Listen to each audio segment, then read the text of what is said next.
So I'm very pleased to be able to introduce Dr. Roop Mahajan, who just very briefly, he's the director of the Institute for Critical Technology and Applied Science at Virginia Tech.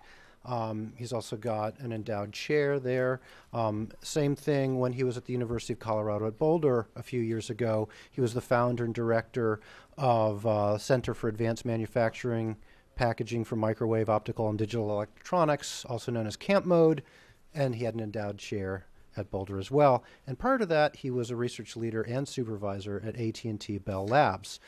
He holds numerous awards, including awards from Bell Labs, the American Society of Mechanical Engineers, which gave him an award for outstanding achievement in mechanical engineering. Interestingly enough, the title of the award, or the work that he did that was awarded, was the seamless integration of design and manufacturing. So it's very apropos that he's talking to us today about seamless integrations of science and society. I'll just say, in the interest of time, I met Roop in the most oddest of circumstances. He was serving as dean of the engineering school at the University of Colorado at Boulder, and I was called into his office because I was overseeing, if you can believe it, an art gallery in the College of Engineering. And we were sort of clashing ideologically and politically and aesthetically about what this art gallery was for. And so what was sort of a top-down, bottom-up disruptive conversation blossomed into all sorts of wonderfully productive disruptive conversations and actions. And together, he and I cycled through the undergraduate curriculum, the art gallery, various curricular and extracurricular ways to integrate the humanities and social sciences into engineering. And we finally ended up, when somebody found out that I didn't have a PhD, and they said, go back, do not collect $200, start over again, punch the clock, you can't be doing this. Roop said, well, why don't you come into my lab? And so I was actually a member of his laboratory for almost 3 years, and it was in his lab that, and a result of all of these discussions and trial and error attempts, that we developed these tools, which are now used in the STIR network. So with that very briefest of introductions, let me thank Roop for coming and ask you to give him a warm welcome.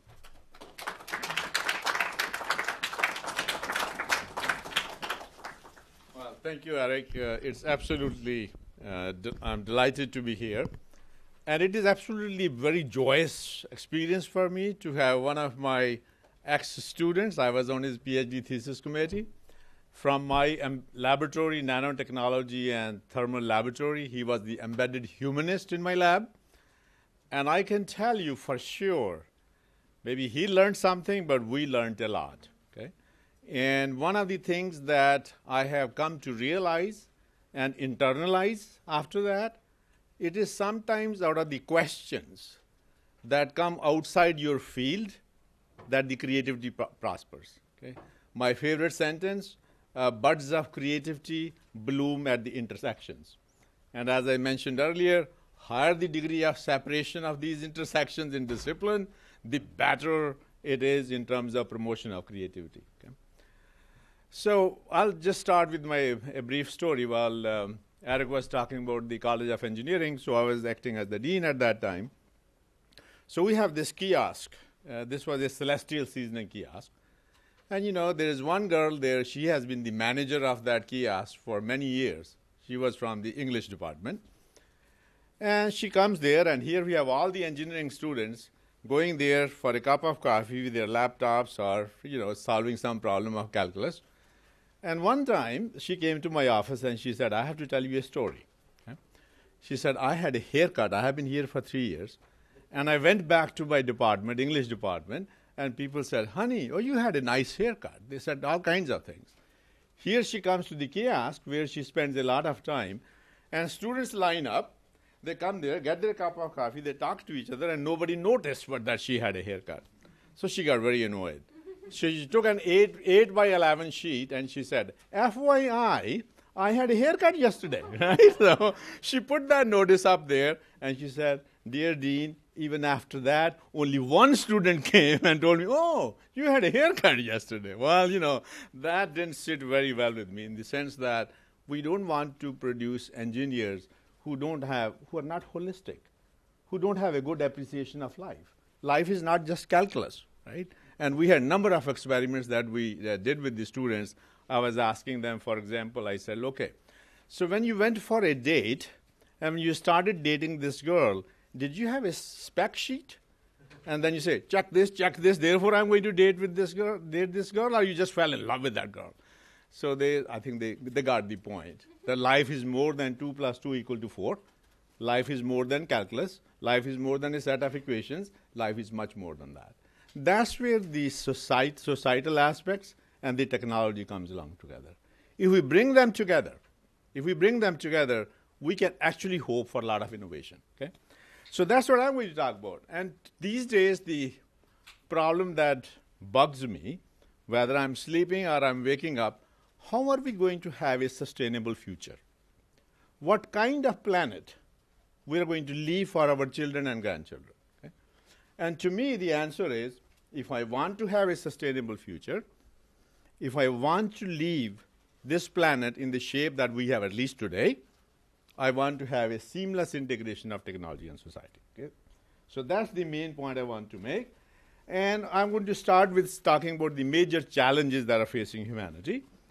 And, I was just talking earlier, we had actually a IMechE, International Mechanical Engineering Conference in Vancouver in November. And from mechanical engineers, we had 2 sessions on societal and ethical aspects of emerging technologies, right? So we had 2 sessions of that. I participated in both of them. So I'm going to talk about a few questions that we asked in that panel. They are relevant to our audience here. Okay? And then, of course, I'm an engineer. I'm a mechanical engineer from Cornell. And what we really want to do, we are problem solvers. We take pride in solving problems, right? So I'm going to talk about a winning strategy for a sustainable future. It is going to be based on innovation. And I'll throw in the idea of the black swan. And I can tell you right up front that I want to prove Mr. Nassim Taleb wrong. When he says that the black swan is unpredictable, we're going to make him feel wrong. Okay. So one of the strategies for making this sustainable future is a seamless integration of technology and society. And I'll have a few concluding remarks. I guess I don't have to spend too much time on this slide. This was in 1963. The supreme reality of our time is the vulnerability of the planet. It is true more today than it was in 1963. Back to my sustainability page. Okay? And what do we need to solve to have a sustainable future? Here are the top 10 problems of humanity for the next 50 years. We have been talking about fullerenes today, where here's the guy who got the Nobel Prize in that, right? So he mentioned these are the top problems: energy, water, food, all the way to population. Okay? And I think you can just actually look at any of those problems. If you want to solve the problem of energy, you have to solve the problem of water. If you want to solve the problem of energy, you have to look at democracy. You have to look at education. So these problems are very interconnected. We need multiple perspectives because these problems are complex, they are challenging. And that's what is mentioned here. They're complex, challenging, interconnected, and they require multiple perspectives. So you can tell me where I'm going. Multiple perspective means perspectives from social scientists, perspectives from scientists, physical scientists, perspectives from engineers. Okay? So just to make that point, look at the demographics. Okay?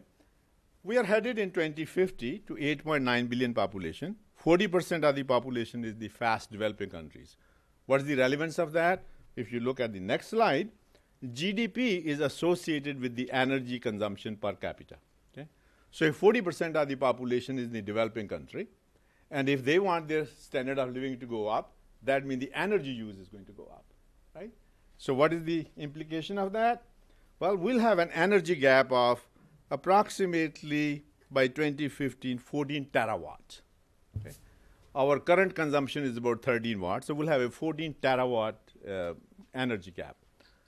I just want you to not throw these numbers, but let me tell you what happens. If we start building 1 gigawatt power plant per day, 1 gigawatt power plant per day, it will take us 38 years to fill that gap. Okay? So clearly that's not the answer, right? So we need some creative, innovative answers.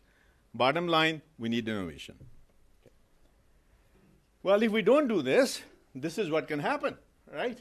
If you self-serve, give your arm, if you want a premium, give me your firstborn. Okay. Well, nobody wants that kind of gas prices. All right. We also have to think about the environment. Remember I mentioned 10 problems? They are interconnected, right? We are at the tipping point. We are at the tipping point. Our carbon dioxide level is highest in terms of per ppm, is highest that ever has been. Temperature is higher than it has ever been. So we are at the tipping point. Okay. So in the last climate summit, there were a lot of issues and high hopes, slow progress. But I put these two cartoons from that summit. So if you can tell me, it's a question for the audience. One in the third quadrant, it says 350 on top of that, right? And this is a view taken from the space, all right? Anybody can come up with what that 350 stands for? 350 ppm of carbon dioxide level. That's where we want to stop. We don't want to go any more than that. In the first quadrant, engineers talk, first quadrant, right here. You see some landmarks, right? You can probably relate to some of them. And what they're showing is if we don't take care of our climate problems, these are going to be submerged. Okay? So they are making a point. The artists visually are making a point. And probably engineers understand this much better now than just looking at those charts and graphs. Okay? All right. Okay, so however, there's a problem. Yeah, we all want to have a very pure, pristine environment.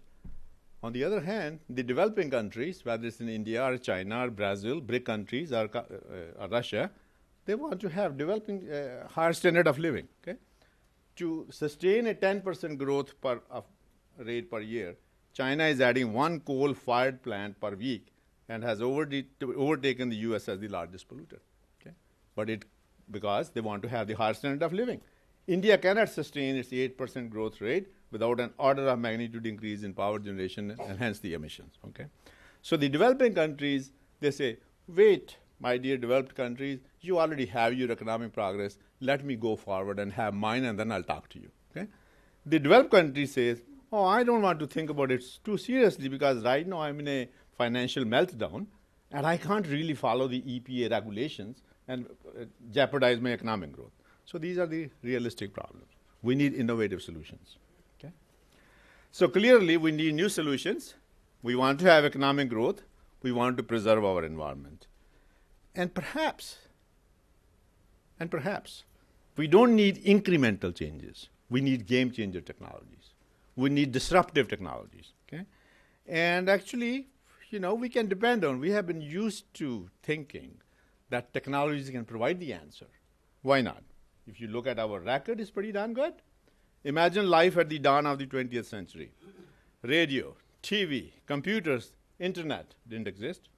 No Facebook, no Twitter, hence no Egyptian revolution, forget it. All right. No texting, right? The country was not electrified.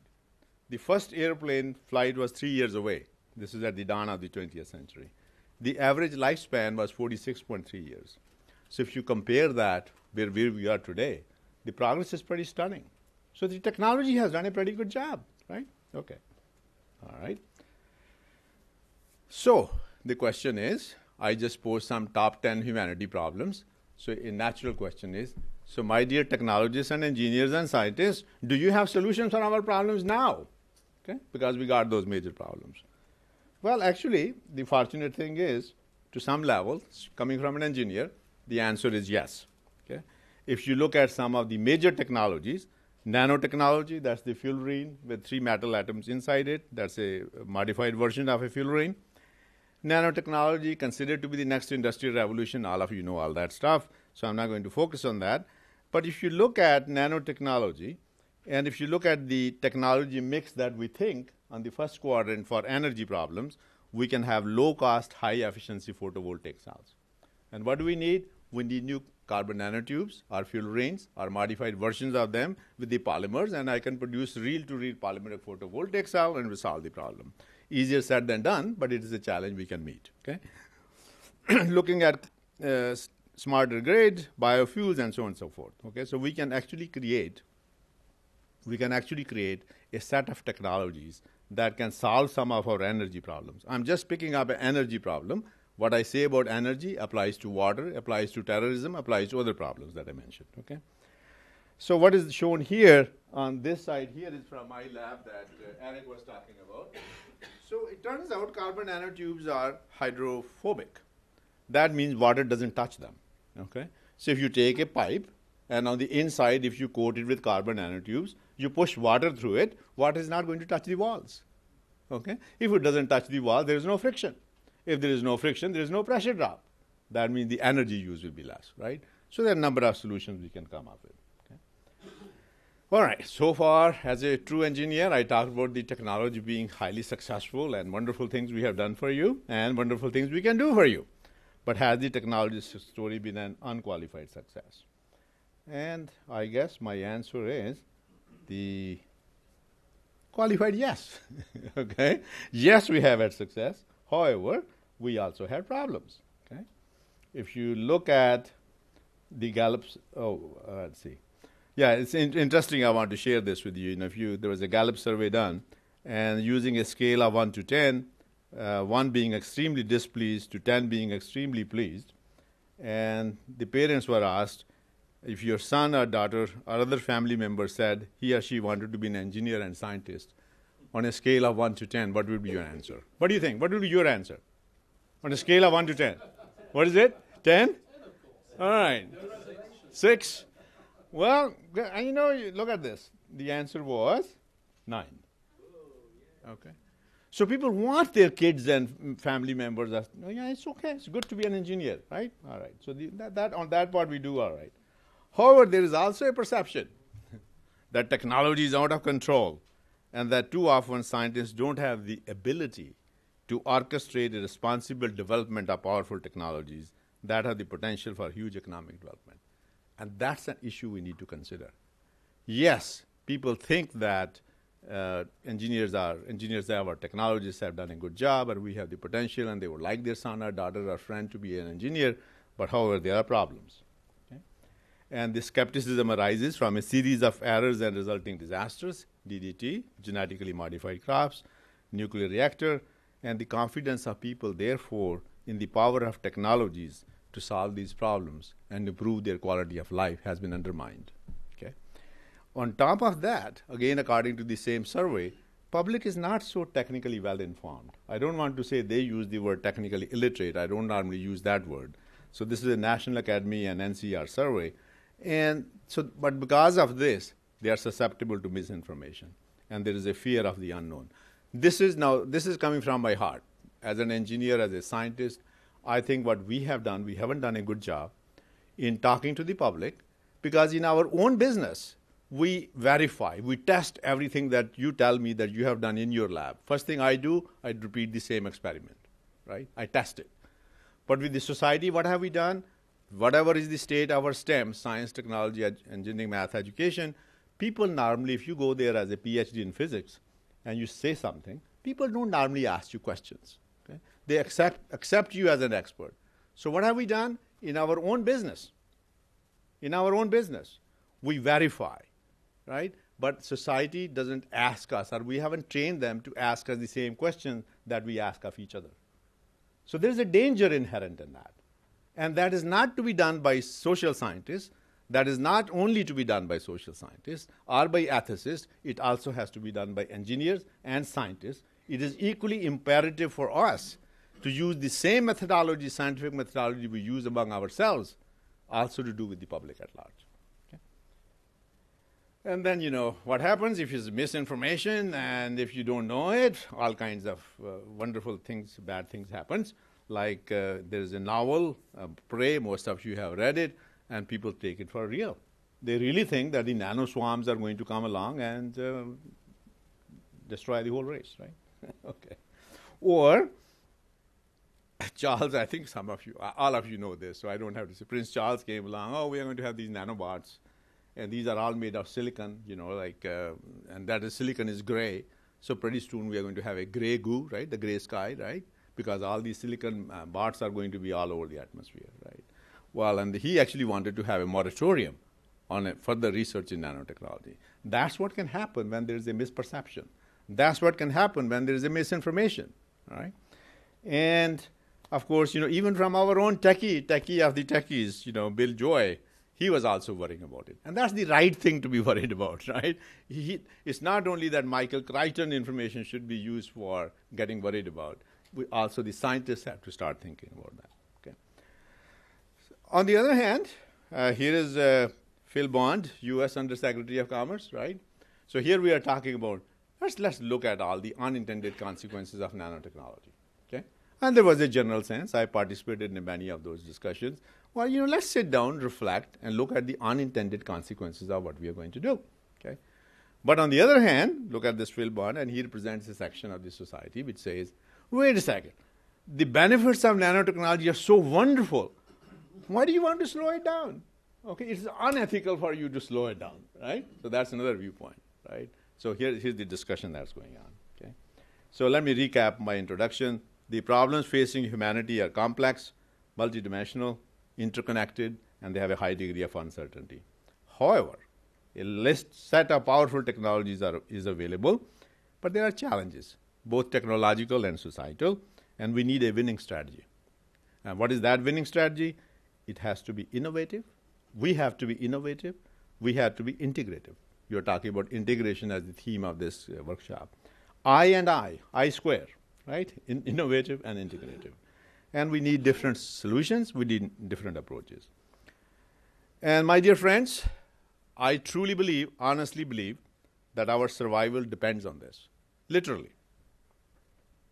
Look at this.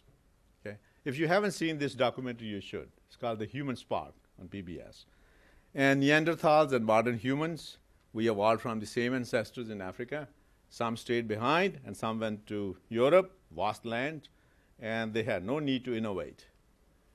And our Neanderthals, they became an extinct species. Those left behind innovated, and we are descendants of them. So as I said, our survival depends on it, literally. All right? So on innovation, a few comment slides on innovation. So it can be inventor-driven, it is end-user-driven, need-based, and it's increasingly becoming more important. But I think what I really want to share with a few thoughts with you are on linear, incremental innovation versus a game changer, a black swan innovation. The problems that are facing the humanity today, the problems that are facing us today and tomorrow, they are not going to be solved by incremental change. We need game changers. We need the next black swan, okay? And that is only going to happen by a collaboration among all of us, okay? So a black swan, just for, if in any case, if somebody doesn't know, it's an event that has three characteristics. It is an outlier, it carries an extreme impact, and retrospectively, yes, I could have predicted it, right? Financial meltdown, yes, I could have, yeah. But internet is an example of a black swan. Computer, laser, Osama bin Laden, these are all black swans, right? So what we really need to do is try to figure it out where the next black swan is going to be. Where is the next game changer technology? Okay? Well, recent research suggests, and I personally from my own experience, I know that for sure, that the most successful innovation occurs at the boundaries, at the intersections. Here is my favorite phrase again, right? So what I have shown at the bottom of this cartoon, sometimes people use multidisciplinary, they use interdisciplinary, they use transdisciplinary, and sometimes they confuse them, all right? So what is on the left-hand side, three rings, that is a multidisciplinary approach. You bring three people from different disciplines together, solve a problem, you don't learn from each other. Hey, you do this societal part, I do the engineering part, we'll write the paragraphs together, put them in the proposal, and then we'll go back. Right? That's a multidisciplinary approach. I'm not hard on that one. Next one is when you intersect. You bring them together. We learn from each other. Those bonds are permanent. Okay? That's the interdisciplinary approach. And then finally, a stage comes when sometimes the disciplines lose their meaning. That's the transdisciplinary approach. Right? Somebody asked me a question. Give me an example of a sustainable, transcendental research. Sustainability is one such example. Right? It brings in all disciplines together, and you lose basically what you were before. All right. So I think we need to have at least interdisciplinary research leading to transdisciplinary research, because that's where the innovation happens. Okay. So the question is, why does this innovation happens at the boundaries? Okay, so I'll give you some example from my life, but here is one I want to share with you. I think idea came to me when I was listening to the discussion this morning, and that will show up later on. Like we set up a center. Eric mentioned Camp Mode Center for Manufacturing Packaging. This was just among engineers, electrical engineers, mechanical engineers, and we were able to learn from each other. We did some incremental progress. But then I formed a new center called Medica, Microelectronic Devices in Cardiovascular Applications. Engineers, scientists, and doctors. And these doctors were surgeons, right? Imagine my shock when I first started talking to them. We had 10 of doctors and 10 engineers, and I was the co-director of that. I founded that center. I thought I had some ego. I was a Bell Labs fellow. I had gone to this place. Man, I talked to these surgeons. I think I had no ego compared to these surgeons. I mean, nothing like this. And it took us 1 year to understand each other's language. But it is out of that center we spun off companies. It is out of that center that we have much more innovation than, for example, the collaboration I had among engineers. Engineers and engineers brought incremental progress. Engineers and doctors brought game-changer progress. Engineers and scientists and doctors and social scientists will bring the black swan. Keep that in mind, okay? So this is some of my own work. This was at Bell Labs. As Eric mentioned, I became a Bell Labs fellow.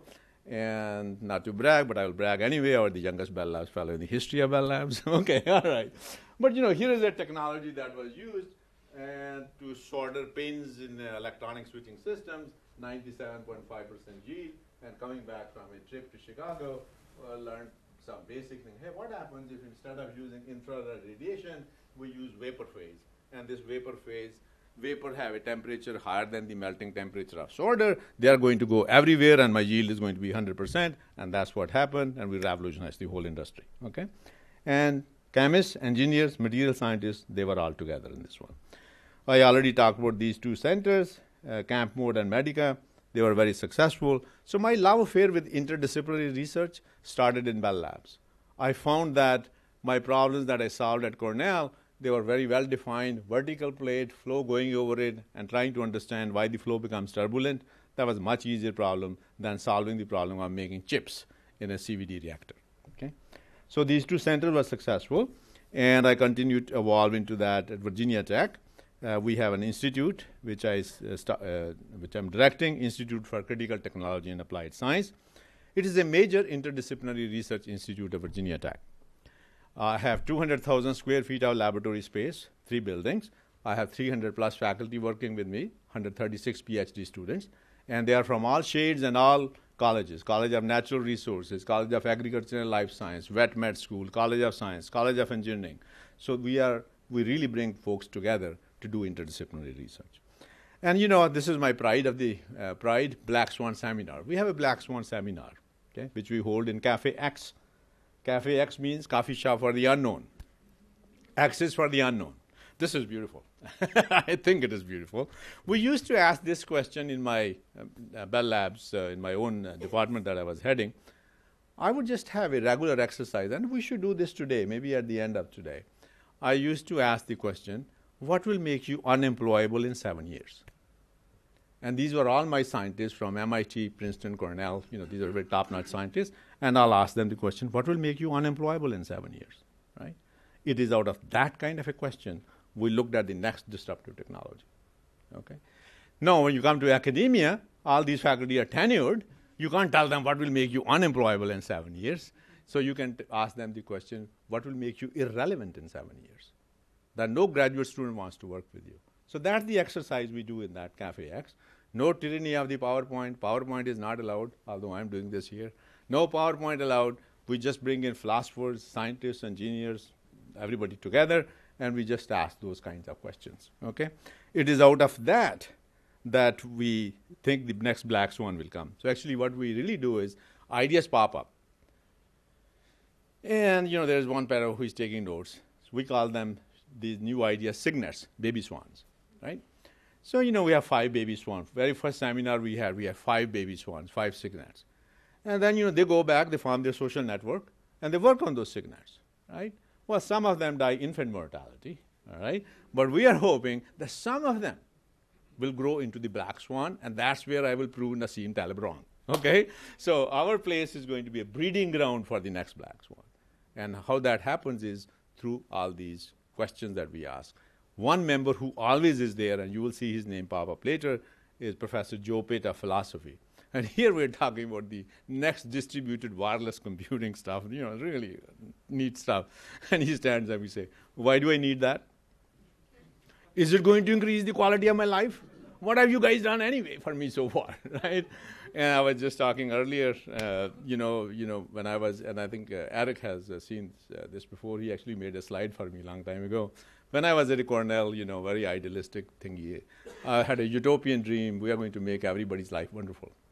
You will work 4 hours a day, then you will go home, listen to Mozart, listen to some nice music, have a glass of wine, and enjoy life. Well, what have we done for you? You go there for 10 minutes. If you don't look at your email, you feel darn insecure, right?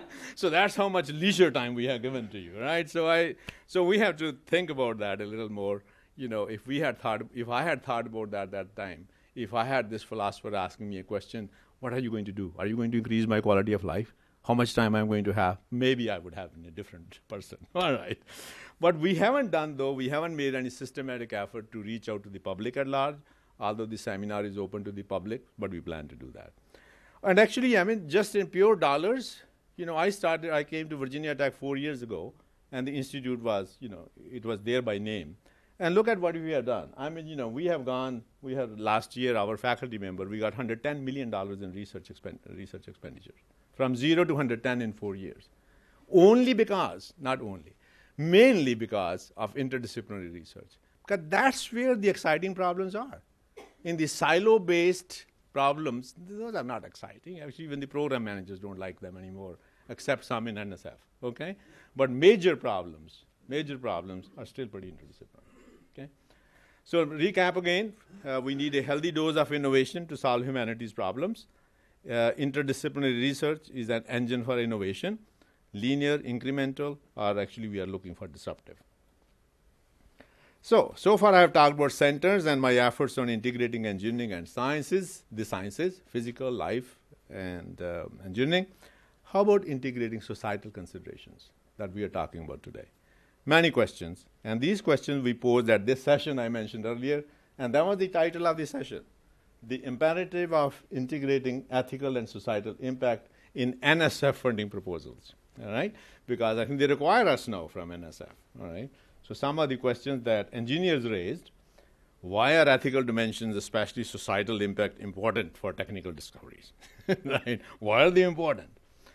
What are the consequences of including ethics and societal impact versus excluding them from my research endeavor?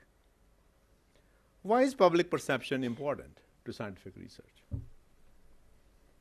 How does this inclusion of ethics and societal impact reflect on educational practices? When is the appropriate time to integrate societal impact and ethics in research and technology innovation? And I'll touch on this more. How do researchers go about integrating? We engineers don't know, so we wanted to know the answer. There are 5 more questions, but I'll stop here. I think you get the gist. We were asking questions. These were not questions posed by we had no ethicists and social scientists in our panel. These were all engineers, okay? But we are asking these questions. Pretty good start, right? Okay. So I think now I'm going to talk about what Eric and I did. I think I already talked about the perceptions, but they are sometimes perceptions are reality. You remember the famous joke about engineers? When an engineer talks to you, and instead of looking at his own shoes, he's looking at your shoes, he has made progress in communication, right? Right. Well, those are the perceptions, but that's not always true, but it's maybe. So what do you think humanists think? Engineers' discourse to be the product of grad grinds, constituted solely of facts and devoid of imagination and creativity.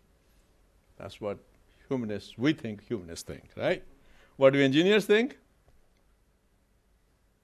Oh, come on. Humanistic discourse to be a form of endless babble that never answers the questions it poses, right? Those are the kinds of perceptions we have, right? And so when Eric and I met together, and we started looking at these perceptions. They really don't hold water on examination. You know, what is engineering all about? It's about creation, it's about creativity, it's about innovation. And the one thing that we take an oath as an undergraduate engineer joining is, we'll harness the laws of nature to do something useful for society. And we shall do no public harm. That's the oath we take. To do something useful for society. Harnessing the laws of nature. Physicists try to understand the laws of nature. We as engineers try to harness those laws of nature to do something useful for society. Okay? And what do the humanist guys do? They want to have deep reflection, ethical management of knowledge. To do what? For enrichment of human life. So, humanists want to enrich human life. We want to do something useful for human life. Well, why? What is the contradiction there? We are complementary, right? We need to work together. So, a common objective is to do something for the human beings, and these are different forms of human intelligence, engineering, technology, and humanism, but they are complementary. So, now let me ask the question, when is the appropriate time to integrate societal impact and ethics in research and technology innovation? Well, I personally think, and it has evolved from the days, Eric, you and I talked about this, about midstream.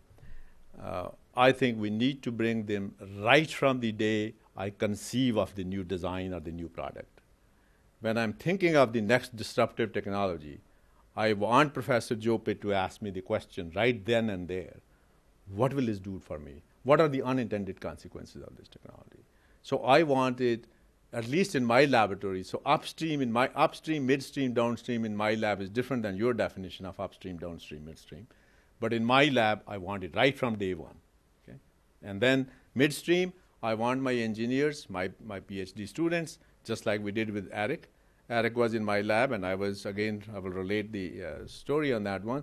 So he goes to my students and he asks them, hey, the projects you are working on nanotechnology, have you thought about the ethical aspects of that? And they said, well, if Professor Mahajan has given us this problem, it must be ethical. So much for reflectivity, right? So much for critical thinking. So I think that changed after Eric stayed there for 3 years. And as he mentioned, even though it was not possible, even there was first reluctance, in the end, the result was that they had that reflectivity component built in their work. Okay? And my friends, the major important thing is, my own experience after that, it is not that these questions slow down your progress in technology. Actually, it is out of these questions that many times wonderful, innovative solutions come along. That's why I was asking, the first two speakers in the morning, if I were sitting there, I would always be thinking of the next solution, innovative solution for solving that problem. Can I take carbon nanotubes or fullerenes and functionalize them and dispose them off in a different way? Right? So it is not a slowing down of the technology when you ask these questions. Many a time, it is the buds of creativity. It is the seeds of creativity that are sown. Okay? So seamless integration is the key to answer, right from the day I conceive of a product to the development of the process to implementation of the product. And there has many benefits.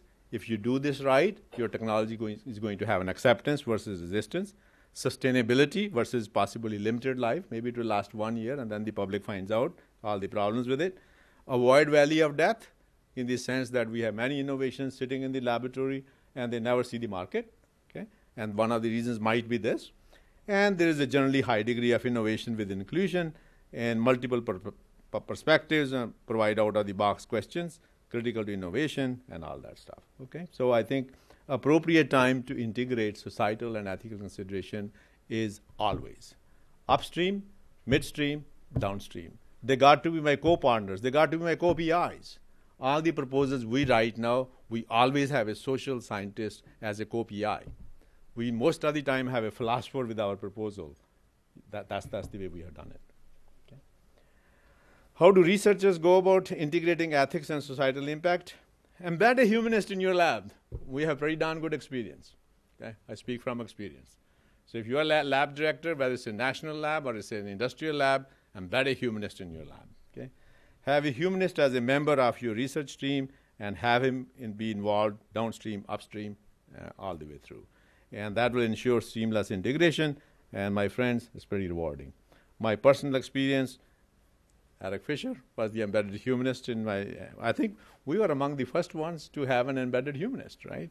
And it led to the concept of humanistic engineering, which is to bring those humanists and engineers talking about useful life for you, they enriching your life, and we actually came up with the concept of a humanistic engineer, okay? HE, a 21st century engineer who is able to adopt multiple perspectives and perform their own socio-humanistic critiques in the absence of qualified humanistic interlocutors. By the way, we did not reduce all my PhD students, they have to have published or accepted for publication 4 papers in archival journals. And when Eric came to me, and when I thought of Eric coming to work with me, I said, Eric, remember that standard. If you're not going to do that, you don't need to be working with me, right? And he published 4 papers plus more, right? So he was kept to that standard. And I think most of you have seen his papers with me along with other folks, okay? And a humanistic engineer is technically competent, socially integrative, innovative, producer, and I think there was a lot of discussion about the reflective component. I think it was done by a number of questions. We want our engineers and scientists to be reflective. It is through the interaction with you that they will have the reflectivity component, okay? All right. So I think what we have done is we have also expanded this to the curriculum initiatives. We actually got 3 grants. I got 3 grants from NSF, right? I got one at CU Boulder on the nanotechnology undergraduate education. It was our first grant. Eric was involved in that. We didn't change a whole lot of the curriculum, except that we changed the physics course. We included the societal and ethical aspects into this in modules. But when I came to Virginia Tech, now look at the co-PIs with me, right? We have folks from engineering science and mechanics, engineering education, philosophy, ethics, from business, from academic assessment programs, and me, right? And these are all co-PIs in that proposal. And we got the first proposal on the grant, a spiral curriculum approach. Well, the spiral curriculum approach is shown here. I'll be done in 5. A spiral curriculum approach is shown here where, we are constrained in engineering, 128 credit hours that we have to teach, and most of the courses are pretty fixed, right? We have few elective courses. So what we do is we teach ethical and societal aspects of these technologies in the first year, okay, full course. And then in the 2nd, 3rd, 4th year, we take modules from there and embed them into different courses. So that's the spiral curriculum approach, okay? It has turned out to be very successful. And then we wrote a proposal for the graduate program. We got another NSF grant on that one. Issues of engineering ethics and cultural identities are intertwined within a globalized workplace. Again, the idea is how do you incorporate ethical and societal aspects in the graduate education, okay? And again, we had a number of activities. Mike Gorman and Eric Fisher, they participated in one of those in the ethics summer workshop. And we actually developed a course which was given to students from all over the campus, the graduate course. First time, we had about 12 students, not bad for a first-time course. And all 6 of us taught that course, co-taught that course, okay? And that was a very enriching experience for the students. So, in my conclusion, seamless integration of technology and society is essential for a sustainable future. Problems which are facing humanity are challenging and complex. A sustainable future requires solving these problems. And we have had remarkable developments in technology, and we have a huge capacity for these developments. However, many a time, the large-scale application of these technological solutions without due consideration to societal and ethical brings unintended consequences. They can also be very large magnitude and consequences. And engineers and scientists, therefore, being very logical about this, can no longer be content to function within the comfortable limits of your silos, of my analytical tools, with having defined objectives and specifications. Okay. I claim that we therefore must include socio-humanistic. This is a term my friend Eric gave it to me. We must include socio-humanistic considerations in our pursuits. And the responsibility cannot be shifted exclusively onto policymakers, social scientists, professional ethicists, and the like. Add to that the Schumpeterian pace. Actually, I now call it the hyper-Schumpeterian space. Schumpeter, for some of you who don't know, he was an economist in 1920s, and he predicted in 1920s that the technology will move at a pace. It will come like a gale, like a storm, like a wave. It will destroy everything in front of it. The digital technology came along and destroyed analog. Transistor came along, right? That's the pace. And now every 6 months, why talk about every 6 months? Every few months we have a new iPhone version, right? New apps coming along. So with that kind of a thing going on, we really need to have a reflective component. We need to have a reflective component, okay? So we need to build our reflection into design as well as into the unintended consequences. So I think we need a humanistic perspective. We need seamless integration. Barriers exist, but that's good. That's a challenge. Without a challenge, life will be boring, right? So we have that challenge. But we need to start. And we need to build a bridge to the sustainable future by doing what? This is my favorite slide. Maybe I started as a single person, right? Thinking, I need to start thinking about social and humanistic considerations. I had a lot of courses in philosophy. It was required when I was growing up as an engineer. So I had that indication. But then I met Eric, and then I met a few other people in the process. And maybe that one lamp, that light became 3 lights, 3 lamps. Suddenly we had some interactions. Suddenly we had creativity. And what, my dear friends, I would like to do is through these interactions, build a bridge to the future. Build a bridge to the sustainable future, right? And to do that, all of us need to work together. So we need to take from this workshop, we need to take from this workshop some home assignment. I talked about that last night too, Eric. We need to do something after this workshop that we can build this bridge to the future. So when you think in your moment of isolation, in your moment of reflectivity, think of this image. Think of this image. This is a lamp. This is a light. It dispels ignorance. It dispels the siloism. It brings about interdisciplinary research. It brings about seamless integration and builds a bridge to the future. Thank you very much.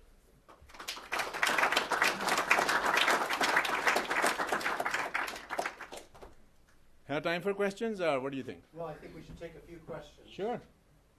Yes, please. So the focus here has been on what scientists can do to broaden their outlook. But a couple of your bullet points on an early slide illustrated a problem in the other direction. You listed 3 disasters. And one of the disasters, genetically modified crops, I would say illustrates actually a failure of public education in science. Even DDT, if you ask the average member of the public how many deaths through malaria did the banning of DDT cause, you probably wouldn't get an intelligent answer. So your slide actually illustrated beautifully a point you didn't address, which is the need to broaden the understanding of science, scientific method, and so on amongst the non-scientific community, and the need for actually reciprocity in this, that the humanities need an education in science. I totally agree with you. I didn't address it for the simple reason this was a message that I had for engineers and scientists. But the key fact is that in our curriculum changes that we are making, we want all our students in humanities, in sciences, to take a course on technology. Okay? But the key piece is to educate the public at large. And I mentioned there in the Cafe X, we want to reach out. So I will take the Cafe X in one of my buildings to the Cafe X outside in Blacksburg, and we'll make that as a public cafe, public symposium. And we will make a outreach effort to bring folks from, if you think about a developing community in a developed country, you can think of our region, Blacksburg or the Appalachia. Okay? And we have Giles County right in our backyard. If we can bring them into our fore and educate them, I think that would be a good start. I totally resonate with that. I just didn't address it for the simple reason I wanted to talk the message for engineers and scientists. Yes, please. I would like to inject the concept of scale in here. because I absolutely agree that the only way we're going to move to a sustainable future is when we all pull together. The complexity is huge. It's going to take all of us to solve it. But we need to ask along the way, and that's not a negative but. It's an addition. We need to think along the way about scale. We need to think about who wins, who loses. We need to understand that there isn't a public, but many publics, just like there isn't a discipline, but many disciplines. And that's part of the complexity. The comment about GM crops, for example, who wins and who loses there. There were some losses there, and there were some very serious ones, and there was some inequality in there. So we need to remember our friends, the legal experts, as well. So I would like to build on your argument and suggest that there will be several scales of solutions, and we need to be aware of that. Like scale is sometimes a problem, and we are going to need everybody we can get, and we also need to educate Point the well various made. levels of public. Point well made and well taken, and I'll just share with you what we are doing. So we are adopting a village in Giles County in our backyard, and the idea is to make this village self-sustainable. Okay? So we'll provide the solar energy or the renewable energy option. We'll provide rainwater harvesting and stormwater harvesting. Our vet med school will teach them how to grow chicken and vegetables organically. And the idea would be that this will be a self-sustainable village in every aspect of it. So that's a village, a small scale, a beaker scale, I call it. Then we go to the drum scale. Then we are adopting another community with another big industrial corporations, and this is in a developing country in India. And this is a population of 100,000 people. Okay. And there the idea is to make that big small city self-sustainable. That's the drum scale. Then we go to the production scale. So the idea there is to go from, again, coming back to India, because I'm aware of the experiment they are doing. So from New Delhi to Mumbai, so they want to build communities of 5 million people each, which will be self-sustainable. The urban center will be 1 million people, and 4 million people will be in the surrounding areas, the towns and the villages, and they will be self-sustainable. So the scale issues are very important. In engineering, we sort of pretty well know them, but they are problems that you face in one village are not the same problem you face in a city, small city, and they are not the same problems you face in a megapolis. So point well made, and I think we have to be cognizant of those, but we have to make a start. And we make a start with one lamp, and then let's connect that. That's the scale for you, right? Yes, please. There appears currently in American culture a great desire to move back towards something that's simple and bucolic and sustainable on a small basis. On the other hand, something over 50% of the world's population now is urban. Mm-hmm. And that's a trend that is going to continue to grow. And that simple, bucolic kind of lifestyle, like free-range chickens, for example, really isn't a very effective means of feeding an urban population.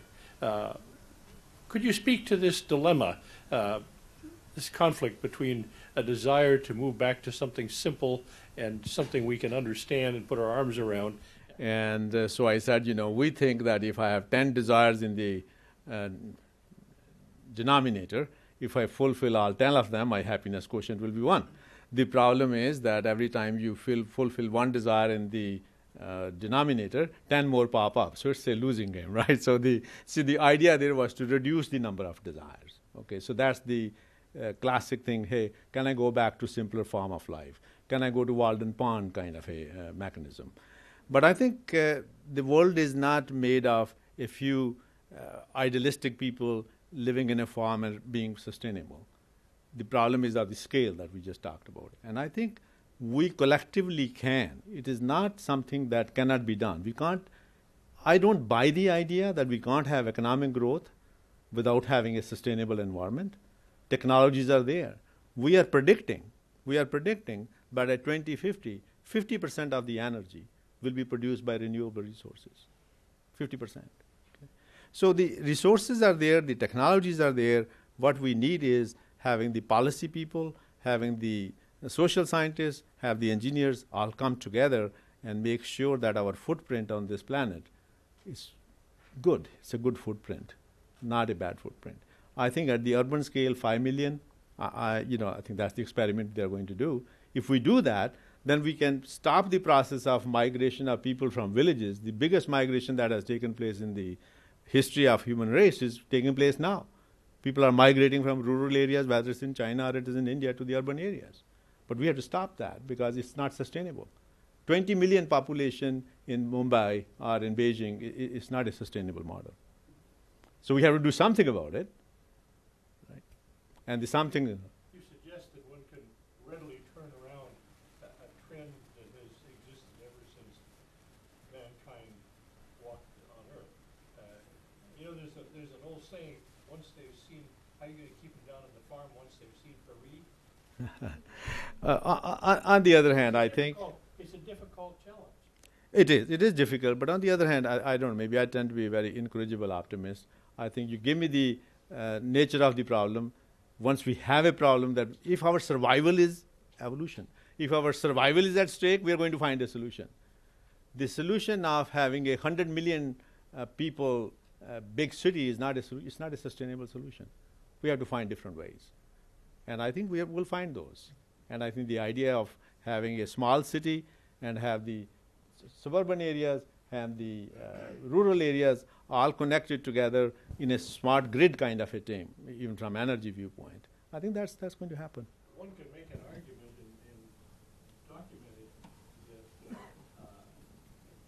a compact city is more environmentally sustainable than the American suburban environment. Well, this 5 million people example that I talked about, it's not a compact city. I mean, it's a much larger city, but it is organically connected.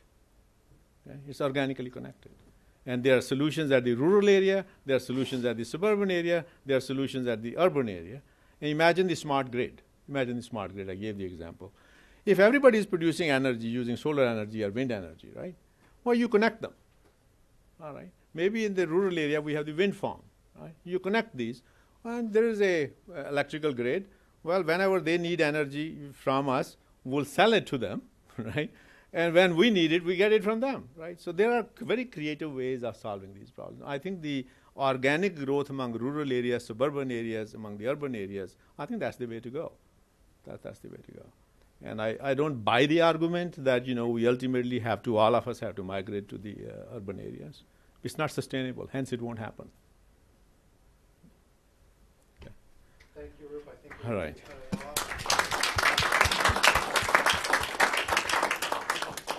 Well, thank you again. So I'm sorry, in the interest of time, we're sort of moving ahead rapidly, but we're actually going to enter a phase now in which we're going to break up into smaller groups.